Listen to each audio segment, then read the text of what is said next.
If you had the power to delete one thing from this world, as if it never existed or ceased to exist, what would it be? I got diagnosed with severe IBS and a malabsorption issue a year ago, and it has consumed my life and changed it. I'm so sick and tired of literally being sick and tired. It's painful. My brother has Crohn's disease and I hate watching him suffer as well. He got diagnosed at 8 and has been such a sick kid with hospitalizations and such. He's almost 20 now and luckily lives a pretty normal adult life now, but the illness still controls his life in some aspects. Intestinal problems are no joke. My gran has dementia and is now in a home, but for 6 years the hardest part wasn't seeing her fall apart. It kills you quicker as well as all the other side effects. No number. The hardest part is on those that have to look after the one with dementia. It tore my parents apart. More bickering and fighting and stress and frustration in their 60s. We retired. For this shit, I genuinely started to worry they'd get the divorce. Now she's gone and I can see the joy and light back with them again. But it may have had irreversible repercussions. One could argue it highlighted their issues that were always there but still, and nobody else offers to help because they say they care but they don't. Everyone just wants peace and quiet and an easy life. Resentment kicked in like a hand grenade across the whole family. Absolutely. I'm just caring for my third family member with it and I wouldn't wish it on anyone. In the case of vascular dementia, you see the person you love, however gentle they once were, turned into this paranoid ball of aggression. It's obviously scary for them and horrid for you being verbally, physically and other ways abused because you don't want them to be left in a care home that would be even scarier for them. It's a lose-lose situation for all involved. My dad is showing signs of dementia, repeating the same piece of small talk to the same person for X a day, forgetting stuff. I know everyone forgets things, but he forgot half of his items in top of the self-checkout at Walmart last month, and I don't recall my dad ever forgetting something anywhere. As crazy as it might sound, I hope it's just some haziness from cancer treatments. He was diagnosed with prostate cancer 2 years ago, and did treatments from July to January.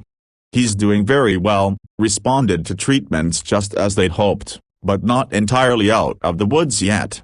But I really hope this is just that, because my dad's best friend is currently in a hospice care facility, where he's been for the past 7 years and doesn't remember his own family when they come to visit. My dad can't even bring himself to see his friend like that. And it scares the absolute shit out of me that my dad could stick around a while and not even remember who I am. Fuck, I'm crying now just thinking about the possibility I'd get rid of dementia too. Good answer.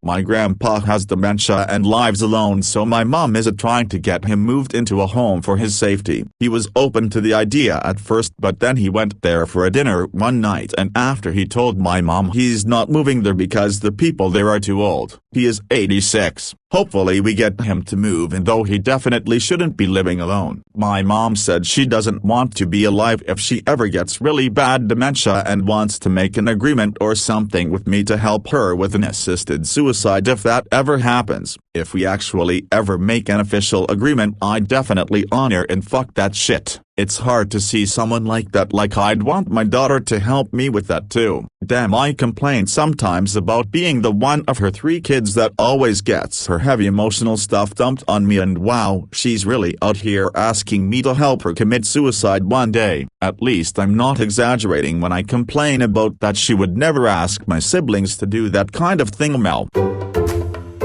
I work pest control. And no joke, this is the main thing that keeps me working pest control. My favorite feeling in the world is killing these little pests. There is honestly no better feeling in the whole world than seeing the look on someone's face a week later when I go to their house and see how everything's going. You can see it immediately when you look at them. They look healthier and more alive, because they haven't been having the life drained from them by a little parasite that keeps them from sleeping and causes them constant paranoia. It is the one thing that makes the long days and long nights all worth it.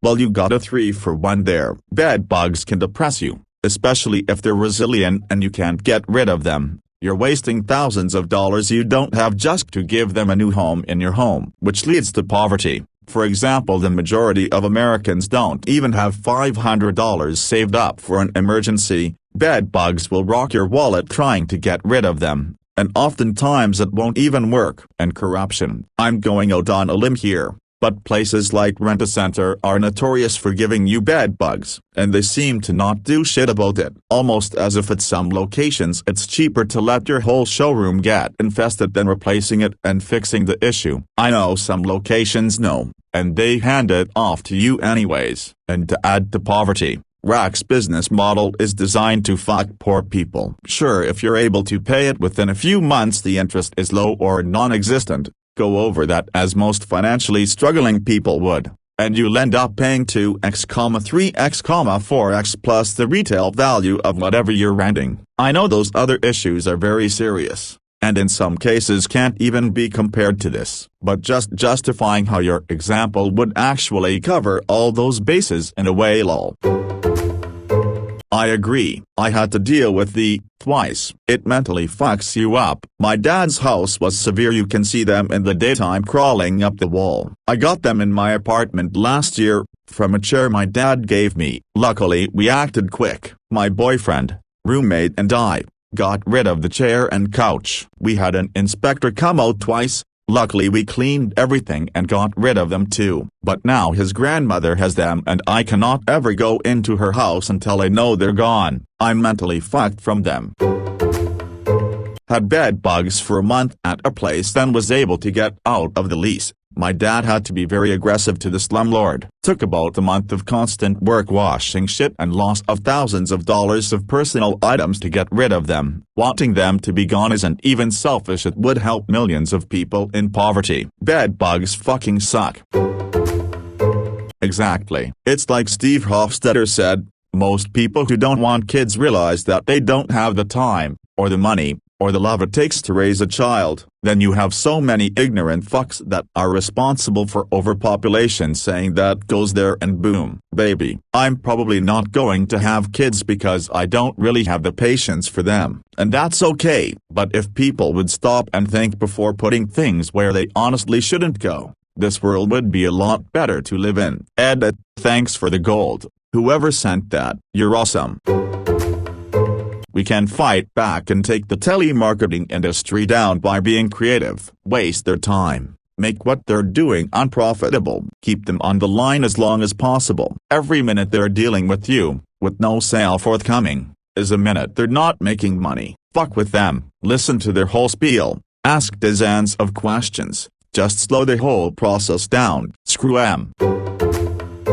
I actually asked my dad about this. Chemist. Deals with organic stuff. Apparently mosquitoes aren't super vital to the food chain, but they do create valuable amino acids that they then give back when they get eaten or exchange blood. So, yeah, they're necessary for a lot of life on Earth, but scientists are working on engineering ones that do all the good but don't transmit viruses. Getting rid of mental illness entirely would be so helpful. For one, a good portion of all abuse would go away entirely. There would be less suffering, and physical illnesses like diabetes or malnourishment would go down too. Plus, LGBTQ folks would have less people shouting you're mentally ill at them. I can't imagine my life without ADHD. It's shaped every aspect in a negative way. Not having an abusive family from mental illness on every end is an alien concept to me, but I hope to God that it will stop one day. Brain tumors. I've had one and we didn't find out until I were like 11 or 12, and having a brain tumor is like straight up worse than hell. It slowly ate my brain to become bigger, and the way we saw something was wrong was during a lesson in school when I felt super bad for what I thought was no reason. I quickly raised from my chair, ran to the door, opened the door, fell and vomited on the ground, and the teachers called my dad. He picked me up. It didn't get better when I took medicine and stuff, so I forced him to take me to the hospital, and they gave me medicine that still didn't work, so we drove to the hospital again and they did a body x-ray to know what was wrong, and they didn't find anything, but it kept getting worse. So my dad called again and then we did full body x-ray and they found something weird in the head, so I did an head x-ray and they saw that there was something wrong at the brain, and they did a brain x-ray and found a 6.5 centimeter long brain tumor, large to be a brain tumor, and then they got kinda stressed and contacted a surgeon right away and took to emergency operation room and operated me. I have 2 pictures on my Reddit of when I were there. I still have it hard, but it's getting better and better for every day. Dementia. My mom passed a few weeks ago at the age of 57 to this. She only had one good day in the last 2 weeks she was alive. She told me she wanted a picture of me and my sisters cause she was afraid she wouldn't remember. It hurt me deeply seeing her that way, with her not knowing who I was or where she was at. I just wish I told her that I loved her more than I did. So if anybody reads this, please spend time with your parents and tell them you love them. Absolutely. I've often wondered how much better the world would be without rape. I'm a victim and it has affected every single thing about my life. As much as I have tried to not let it. Even my amazing husband is affected by my rape. Good, decent men, who would never rape. Don't think for a minute that rape doesn't affect you. BC, when women are being raped, and then you marry a victim, it will affect you too. I have PTSD where sometimes when my husband touches me, I cringe away. I actually hate to be even casually touched now. Rape of women affects good men's futures too. And we all should be extremely pissed off that women have been traumatized in this way. And also for the men who have been raped. This problem does not get enough spotlight, but as a female survivor, I understand the trauma that you have been through. It's so traumatizing, but it's maybe even more stigmatized for male survivors. I'm so sorry for all. Every single one of us should be extremely angry at rape. I delete bloody saucers. Useless fragile discs always dropping and breaking, and for what? To have a cup over them? Just delete that. Edit. I see that some of you might have something to say about this. It is completely fine for you lads to manifest your objections and counter arguments. Mostly you'll have a point and certainly you'll be right. But please keep in mind you would never be aware of the deletion and, consequently, would never miss those pretentious discs that would be better proper to shoot at. I would specifically delete all the evolutionary baggage in humans that actively hinders and limits modern society. Now that may be rather vague, but just imagine the world without rape, overwhelming greed, hoarding of resources, tribalism, prejudice, runaway pride, and all the things that were once useful for the survival of the species but now drag us down. All the problems in the world are very solvable, at least for now, but we're just problematic bipedal primates with too much baggage. I agree. Think how much death from wars, think of all the hate, fear and persecution from any religion out there, all because they don't have the same religion as someone else. In my opinion, you can believe whatever you want to, just don't push your beliefs on someone else. Let them make up their own mind. That's true freedom, and if they need help or advice, help them, advise them. That's the human thing to do. Human suffering of all forms should cover many things such as war, hunger, rape, crimes of most variety, poverty, bullshit pay, shit work environments, unemployment, vermin of all kinds, mosquitoes and whatnot, thirst, poorer countries with little to no fresh water, diseases, plagues, probably depression and other mental disorders, etc. This is way more broad than I initially thought. All the top comments refer to things that mostly only consider humans, and therein lies the problem of humans, that the vast majority of us, even during a mass extinction and global climate crisis, are completely anthropocentric in our mentality. We still haven't even figured out how to think about things in a way that doesn't ignore and trash the web of life in which we are just a piece of. Psychopaths and sociopaths, they're the root of all our societal ills. Cancer, other medical issues, capitalism keeps it out of reach for people. War, started by old sociopaths who want defense contracts filled, colonization and slavery. How sociopathic do you have to be okay with enslaving another human being? Climate change? See capitalism again. Wealth inequalities, bad police, list goes on, and it can be traced to the disorders that runs counter to the human instinct of cooperation. We evolved to cooperate, and according to one anthropological theory, the sociopaths have only flourished when we started living in cities too big for them to be noticed and excised in time.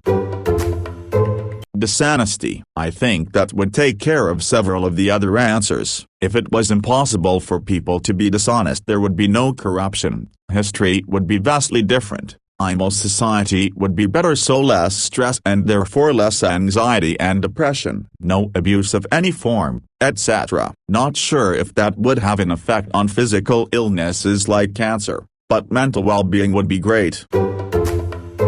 Ego, in both the prideful and conscious sense. If you think about it, it's the source of a lot of needless suffering. In a society with sufficient resources, ego prevents their fair distribution. It's led to numerous wars and deaths. Also, that one man or another could lead a fraction of a rock for a fraction of a lifetime. It's the source of many mental health issues and insecurities, to name a few. Sure, an ego makes us, well, us, but we don't know what it would be like without a self to hate or a nation to conquer. I wonder if it's at all possible that we wouldn't be a little happier without it. Welcome to an alternate universe where Stalin never existed. The October Revolution still happened. It's likely that the Soviet-Polish War in the early 20s went a bit differently, but we'll let it slide. 1924 rolls around, and a man named Vladimir Ilyich Ulyanov, known to the world as Lenin, dies. In the internal political struggle that follows the victor is Trotsky. Instead of the right opposition under Zinoviev uniting with the centrist Stalin, the left takes charge, and Trotsky, the father of the Red Army, leads the young Soviet Union to a great future of perpetual revolution. So now, instead of a cautious, reactionary Stalin, we have a bold, active Trotsky, someone who doesn't espouse ideas of building socialism on one single country, but is instead focused on bringing the revolution to the entire world. The Soviet Red Army marches east to help the Chinese Red Army defeat the nationalists. Manchuria is taken by the Soviets from the Japanese, along with the rest of Sakhalin. With Chinese and Soviet forces combined, the ancient empire of the rising sun is colored red, and on the march goes, this time, to the west. Poland is fighting once again, but it is no match to the combined strength of the Soviet-Chinese Comintern. Finland follows, and at that point, the capitalist democracies of Europe have no choice but to fight, and fight they do. British Democrats and French liberals ally with German Nazis and Italian fascists to combat the communist threat. A war engulfs Europe, bigger than the Great War. The Red Scare in America rises and rises, and the government can no longer stave off public unrest by deporting anarchists. In an effort to stop communism once and for all, martial law is imposed, and forces are sent to Europe once more. But it's not just overthrow, it's over here too. American workers chant the slogans of communism, and the economy collapses. Well, one could go on. Trust me, out of all the shit that was at the top of the Commie Party in the 20s, Stalin was the most stable piece of shit, one that didn't risk war unless all other options were exhausted. Sure, perhaps Bukharin or Zinoviev would have been less brutal, but they would never give USSR the stability to prevent war, be it internal or external. Whatever can cause the big three mental illnesses, bipolar disorder, depression and anxiety, all in every form. My family has lost a lot to bipolar disorder and depression, and I, as well as several family members, have anxiety in different forms. For me it's childhood PTSD, for others it's SCAD. We've already lost enough, I don't want anyone else to lose anything to these. I think I'll provide a comedic answer. The fucking Chrysler Sebring. It is unreliable, overpriced, underpowered, poorly designed, and one of the fuggliest cars next to the Gremlin. It's the asshole of cars. I would rather ride a scooter forever than drive one of those shitboxes. And so many assholes that own one, especially convertible models, think it's the hottest thing since the Mustang, and it's not. Watching someone drive one is like watching a unicorn turn inside out. It's fucking horrifying, so you can't look away, but it's also so unique in its shittiness you want to keep looking. To anyone who owns one, fucking sell it, crash it, burn it. A PT Cruiser is literally a better choice than a Sebring. Just accept it.